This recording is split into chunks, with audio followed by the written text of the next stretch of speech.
Okay, so I'm just doing this so you get a sense of how to add this rulership in, just to add another piece in when you're taking care of it. We're going planet at a time. A lot of people just start with the houses and interpret the house and then put the planets in the houses. I mean, that's a standard way. I don't do it that way. I look at the planets first. The houses are based on the time, which is the most unreliable information. So getting the exact time, knowing exactly what, it takes time to get that. But I put the emphasis on the major factors which are there first, and the timings on that moment based on your moment of birth. Those are those don't take the same accentuation. They're important, they're significant. These angles are very powerful. That's how you know your chart is correct, when you see them working.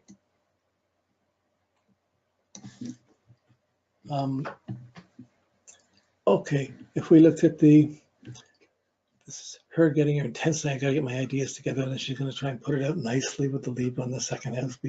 Put in a pleasant package together. She's gonna be meticulous and very proper with that Virgo rising as she puts things out.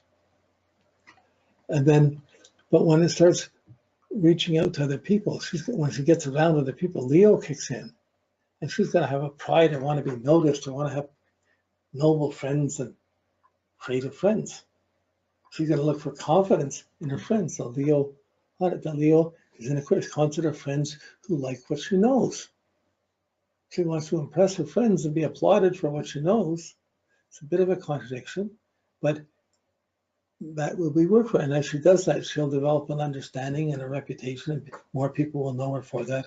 And that Jupiter from the handle in Leo, the abundance of friends, the good friends, sharing understanding with friends, all the good qualities of Jupiter can come out there.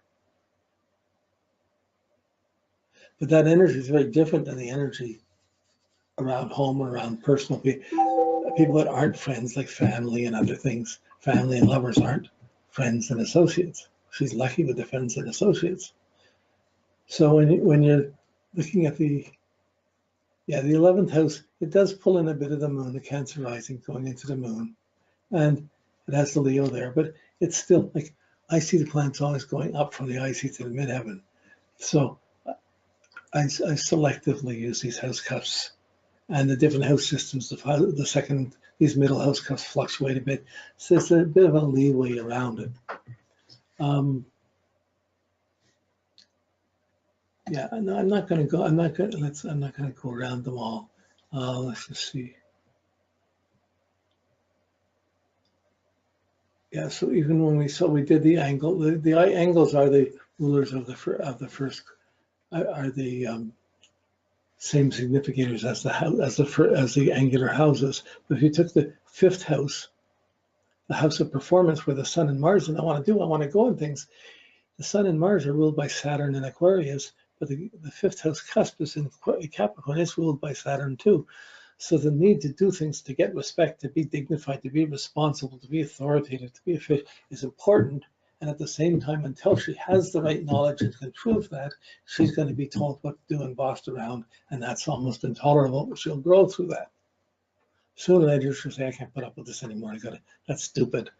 She's not going to suffer to accompany idiots very well. The Aquarius, which is her Sun and her Mars, it's on her sixth house of her providing services, and all of Pisces, no, not all of Pisces, so it rules the sixth house, and the being of service, using knowledge and ideas to help others. And the Mercury's in there to go along with it, but the ruler of that is the Saturn in the 12th house. So you get these texts that she wants something. It would be easy to be stuck in a job she doesn't want, but it pays the rent, and it's paying. She takes care of commitments by doing that, but have to be taking the moon and leave and develop a hobby that's a skill that she gets good at, till sooner or later everyone wants to know astrology, and she's making enough money from it that she wouldn't have to maintain the job.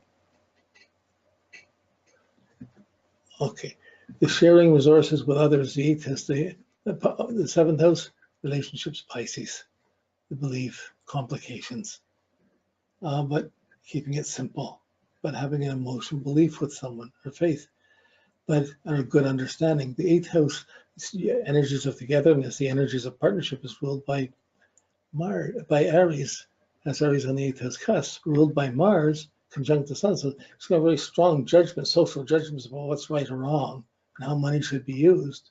But the Mars that rules it is squared by Uranus, which is volatile, so it implies there'd often be arguments about how she should use money, what she's doing with it, how she's living, and she'd have judgments. She has her own strong judgments, and there'd be other people fighting it for saying you're not using your money right, or there'd be fights. That's the enemies on there. But there's a need to fight for the right cause, and then it becomes more noble and pulls in friends. But because her chart is volatile with Uranus squaring the Mars and the Sun, there's some vulnerability tied into this. So you can't memorize every little thing I'm doing. You're just seeing the steps. And when you're doing your own, you start doing the steps yourself. And it's okay if you don't get everything from it. Just see something from each. Just wait, be hungry enough to get some information from each thing. It'll come together. And this will fill in as you do more and more charts. Your ability to do this will become more and more comfortable. When you get a 9th house of higher understanding and learning, it's ruled by Taurus, as Taurus on the cusp, ruled by Venus. The Venus down in the 4th house in Capricorn, squared by Pluto, there's a lot of fear around it. So it implies that even her philosophy and her outlooks, her understanding of what's nice or what would be good, is likely to be confronted by, the more she wants to get out, the more it's like, why should girls be philosophers? Let's just take care of this, take care of that. So there's no planets there, but the signs on the house cusp will have their effect. And the rulership, the need to have right values in one's understanding, and to be intolerant about wrong understandings, things that aren't nice or right. That's that Taurus on the 9th house. Okay, so this is not for next week.